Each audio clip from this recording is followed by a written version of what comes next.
What's up, guys? We're back with another episode of Brockway's Vinyl Bites. Woohoo! And of course, you may see that the video looks a little bit different than per usual because I'm actually testing out a new webcam that I got. So I'm like, what better way to test it out than to do it here with you guys on Brockway's Vinyl Bites? Woohoo! Yeah, so the theme of today's video, the whole premise of what we're going to be talking about today is the bands and these transitional albums. So sometimes when, at the dawn of a new decade, bands will find a way to sort of go into a different direction, and there will be albums that kind of bridge the gap between the previous and the future in that band's history. So basically like sonic differences, or sometimes a member will leave a band, and so the band is kind of forced to take a different direction or to change it up a bit, keep things a little fresh, whatever works, right? So... But with all these bands, I'd say that these were all pretty successful attempts because, all these bands, we're still here talking about today. It's all classic stuff, and let's just get right into it. So, the first album we're going to talk about comes from 1985, the year, of course, and this band, at this point, had already had a huge successful wave in the 70s and a kind of a crashing low due to their drug and alcohol use. And basically, this is the band reforming after kind of a bit of a breakup and certain members leaving the band, but this is the classic lineup coming back. This isn't necessarily the big breakthrough comeback album, but this is definitely the bridge between the 70s period and what was to come right after this album. This is the band cleaning up their act and getting back into it, and they really let the music do the talking with this one. It's Aerosmith, Done with Mirrors. Great record. This would see the classic lineup back in business. I can't speak today. The classic lineup back in business. We got Joe Perry, Brad Whitford, Joey Kramer, Tom Hamilton, and Steve Tyler back ready to rock again. Now, this wasn't a big success, this album. Some people don't love it. I really like it. Some people love it. But the next one after this would be the big comeback. But this is the bridge. This is the crossover. This is the transitional bridge here to get from that 70s period into the next period.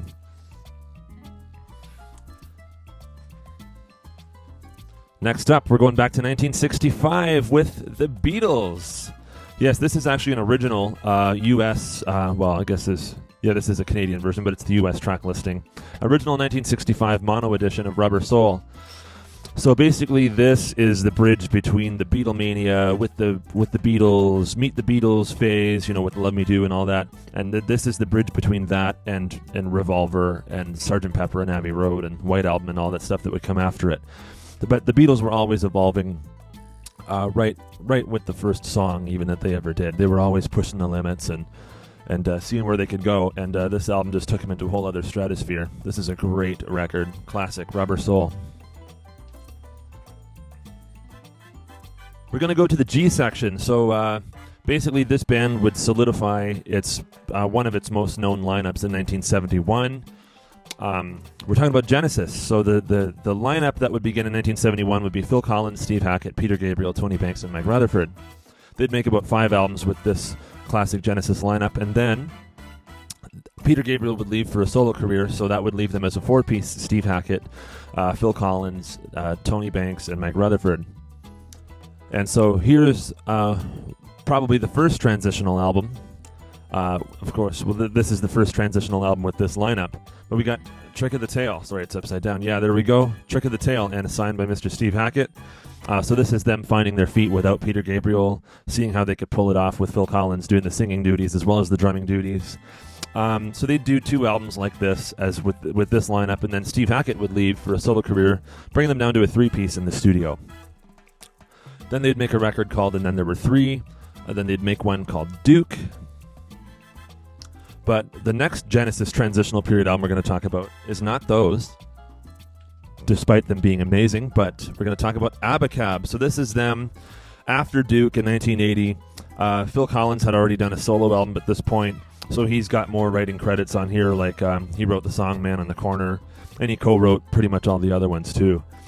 But this is them taking a leap into a different direction. This is more art rock, prog pop stuff. There's a couple of hit singles on here, but still some pretty deep prog cuts. They would never stop doing that.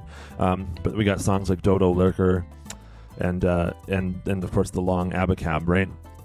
But this is definitely them taking that leap into the sort of 80s sound. They had taken it into, I mean, Duke and Abacab, they were only recorded a year apart, but 2 years apart, I suppose. But yeah, great album. And this is them, just taking another step in a sort of different direction. This doesn't really sound like the Duke album, but they're both great. And what would follow after this is the self-titled 1983 album with the Lynn drums, then Invisible Touch, and so that 80s period Genesis was full swing at that point. But I'd say that run of A Trick of the Tail from 1976 up to Abacab, that is a slow transition to kind of where they were coming from and where they were going to in the direction in the career of the band.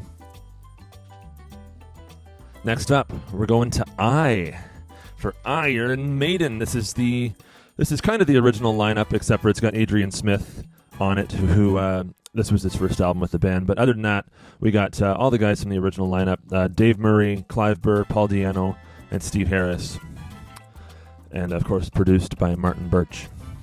But this is again that crossover period, because this would be the last one with singer Paul Di'Anno, as Bruce Dickinson would join the following year, which would be 1982, and they'd make Number the Beast, and then Clive Burr would leave after that, and they'd make Peace of Mind and Power Slave and all that. But this is definitely the bridge between that first really raw punky album to the sort of it's still metal. The first album is still metal, but it's got more of a punky vibe, and then this is a bit more polished sonically, and then they would this is the leap from the first to the third and fourth album in this band's catalog. Iron Maiden, Killers, 1981. Great record, by the way. Fantastic record. They were killing it on Killers. So we're going to go back to we're going to go to the 90s now. So we're going to go ahead 10 years to 1991. This band would have a couple of lineup changes throughout their humble beginnings in San Francisco. Unfortunately, their one of their classic bass players, their original bass player, would actually pass away in a tragic bus accident, and so they would be left to find a new guy who would be Jason Newsted. So after 1986, Cliff Burton would pass away, and then Jason Newsted would come in and at the end of 1986, just after the horrible bus accident. R.I.P. Cliff Burton. Then they would make Justice for All. You can't hear Jason's bass on that one. And that's really like a prog metal thing going on there. It's really heavy, lots of time changes, lots of long tunes. Then they would hire producer Bob Rock, who's actually from Canada, and they would make this classic album. No one's going to argue that this is one of the best albums ever made. Metallica's Black Album. Yeah, this is a great record. This is definitely a step into a different direction, coming from Injustice for All and going into the 90s period. Of course, it'd be a mega success for them, and they would totally sort of give a new twist to their sound after this album with the Load and Reload albums. I love those albums. Some people don't love them. It's whatever. I'm a big fan. Then, of course, they would go back to the thrashy roots in the late 2000s, but that's definitely what you could consider to be a crossover album, and a great attempt, because that's a freaking great album. This is arguably another crossover transitional album too. Now, this guy actually was originally in Metallica back in 1981, but he got the boot for substance abuse issues and his attitudes when he was getting messed up. But he would form his own band in 1985, and they would have a bunch of lineup changes up until 1990, when they would sort of solidify a lineup of Marty Friedman, Dave Mustaine, Dave Ellefson, and Nick Benza. They would come out with a record called Rust in Peace. That record is by Megadeth. But we're going to talk about their 1992 album, Countdown to Extinction. So this is a sort of a step in a different direction from Rust in Peace. They had solidified the lineup. So it goes from the Rust in Peace album, which is one of my favorite albums of all time, as is this. Then they would go into this, and this would kind of bring them into the 90s, where they would make albums like Euthanasia and Cryptic Writings and such. So this is the bridge between the early Megadeth and the mid-90s Megadeth here. Countdown to Extinction, amazing record. Their most successful one, I do believe. So then we're going to go to 1987 here. This is Pink Floyd. So, as many of you may know, there was a lot of issues with Roger Waters and David Gilmour at this point. So after Richard Wright would get fired from the band in the early 80s, like by 1981 or 1980, he was just a paid touring member of the band. Ridiculous. But then Roger Waters would make an album with Pink Floyd called The Final Cut. Then he would leave the band, and David Gilmour would start work on what would be a solo album about Face, and then he would work on another solo album. But he wanted rights to the Pink Floyd name, and Roger Waters didn't want to give him. And Roger Waters, I guess, wanted to make sure that no one else could use the Pink Floyd name. But what David Gilmour did was actually recruited Richard Wright and Nick Mason, who were original Pink Floyd members, so they could have the rights to the Pink Floyd name without Roger Waters. And with that comes this album, A Momentary Lapse of Reason. This was originally planned on being another David Gilmour solo record, but when he won the rights to the Pink Floyd name, he brought the other guys in. Most of it was already recorded, but he brought the other two guys in to sort of add their flourishes to it and make it a Pink Floyd record, despite there being outside musicians all over it too. But it is a great album, and it's definitely that bridge between the Final Cut and The Wall and stuff to this album and The Division Bell, which would come not long after, well, about, I guess, 6 years or so. But yeah, Division Bell, great band. I love this period of them too. I'm a big fan. Next up, we got Queen. So this is how they would ring in the 80s. This is from 1980, and it's the first record to not be produced with Roy Thomas Baker. It's produced by Queen and a guy called Mac. This is also the first album to have heavy use of synthesizers, as all the ones before this. Strictly said, no synthesizers used on this album in the liner notes. But a lot of great songs on this. Play the Game, Dragon Attack, Another One Bites the Dust, Need Your Lovin' Tonight, Crazy Little Thing Called Love, Rocket, Prime Jive, Don't Try Suicide, Sail Away Sweet Sister, Coming Soon, and Save Me. Very decent album, and this is definitely that bridge between albums like Night at the Opera, Day at the Races, and Jazz. This is that bridge between the 70s Queen and the 80s Queen, where they would put out albums like Hot Space, which I actually really like that album. The Works, Different Kind of Magic, so on and so forth. This is the bridge gap between the two periods of the band, and this is how they would ring in the 80s, and they do a great job on this album. Very, very good record. So we're going to talk about Rush. More talking about Rush. I hope you guys got to see the live stream that we did the other day with the Ontarians, myself, Martin Popoff, and a bunch of other friends of ours from Ontario, Canada, got together on a live stream to talk about Rush, and it's here on the channel. If you haven't seen it yet, you better go watch it, because it was a lot of fun. But this is basically how Rush would ring in the 80s as well. They weren't doing the 20-minute pieces anymore. There's still long songs on this, but there's sort of a different approach to the writing here. You could tell with the songs, The Spirit of Radio and Free Will are still massive radio staples, right? But they're not written to become like pop songs, and Rush never had to do that. So we got The Spirit of Radio, Free Will, Jacob's Ladder, Entre Nous, Different Strings, Natural Science. So 6 songs, still a couple of long songs on here. There's 2 songs that are almost 10 minutes long to keep in, true Rush fashion, right? This is one of the best albums I think that I've ever heard. And this is that bridge between the 70s albums like Farewell to Kings and 2112 and to the 80s albums, where they would do albums like Moving Pictures and Signals, and then go really heavy into the synth period of the band after Signals. But this is bridging the gap. This is the transition, so to say. Rush always did it their own way, and that's one of the many admirable things about this amazing band. So we got 1984 Slide It In by Whitesnake. This is a band that would start with their humble beginnings from David Coverdale, the singer, actually being the singer for Deep Purple for a time in the mid-70s for 2 or 3 records. Then that band would break up temporarily, and he would go and he would take a couple of members of Deep Purple and form Whitesnake. Now, Whitesnake would have many, many lineup changes even at that point, even during the first 6 albums, but the one mainstay guy was the guitarist Bernie Marsden, who actually recently passed away.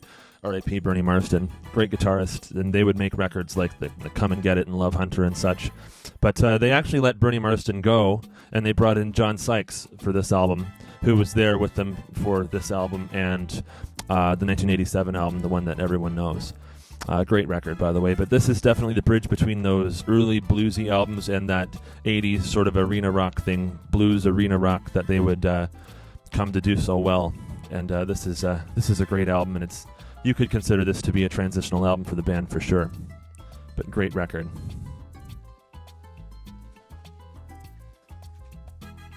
Staying in 1984 for this one, we got Van Halen. This one would see heavier use of synthesizers than maybe many people were used to on previous albums. Although there was synthesizers on albums like Fair Warning and such, but this had more heavy, more dominant use of them in songs like I'll Wait and Jump and so on and so forth. Eddie was a good synth player, good keyboardist. Of course, he was an amazing guitarist, right? We all know that. But this is definitely a happy mix of the heavy guitars and the synths, and this is a really great album. And of course, it would be the last one for at least 25 years or so with original singer David Lee Roth. So after this album, he would leave the band, and then the Sammy Hagar era would start. I love the Sammy stuff too. I really like the 5150 record. It's got a good dose of keyboards, and it's got a good dose of guitar, heavy rock too. And but this is definitely a transitional album for sure, transitioning from the early 80s to the late 80s with the different singers and so on and so forth. I love them both. Love all eras pretty much of Van Halen.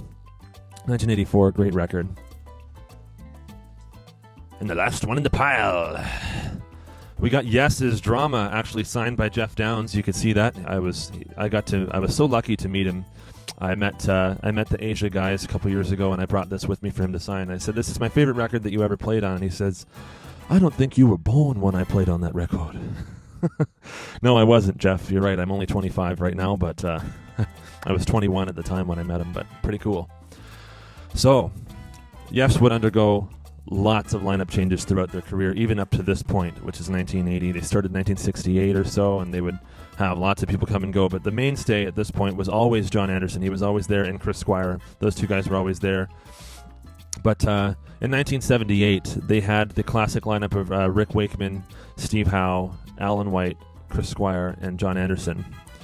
Rick Wakeman had already left once and then came back earlier on in the 70s, but he would leave, and so would John Anderson. And so when you lose two guys like that, what are you going to do? Well, I guess you're going to make drama.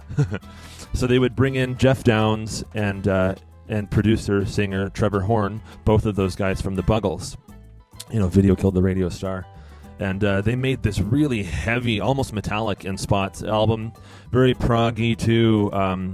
Just really well done and a really great album. This is the only album that they would make with this lineup until Fly From Here, Return Trip, which would be later in 2011, I believe. So many, many years down the road after this point. But after this tour, this lineup would actually break up, and then Chris Squire would link up with Trevor Rabin and Tony Kaye and Chris Squire and John Anderson. So those guys would come back and make 90125 in 1983. Now, Trevor Horn, who sings on this album, would actually produce the 80s Yes albums after this record. So he did 90125 and Big Generator. But the band broke up after this and reformed 2-3 years later. And so this is definitely what I would consider to be a crossover album from the 70s period of Yes into the 80s. And there's Yes Drama, and it's a great album. It's a really good record. Some people love it, some people don't. I'm a big fan. I've grown to love this one a lot. But great album. All right, well that is my video for what I consider to be transitional / crossover albums in bands' catalogs for one reason or another. These albums would all see these bands making changes, whether it was member changes or just kind of decade era changes where they were advancing and improving with their love of technology or whatever else that makes the albums whatever else makes these albums sound different from what came before and maybe what was to come after too. But of course, I don't have every album in the world. So if there's any that I missed, definitely tell me in the comments, and if I haven't heard them before, I'll give them a go. I'd love to hear from you guys. Thank you so much for watching. God bless, much love, and rock on. See you next time.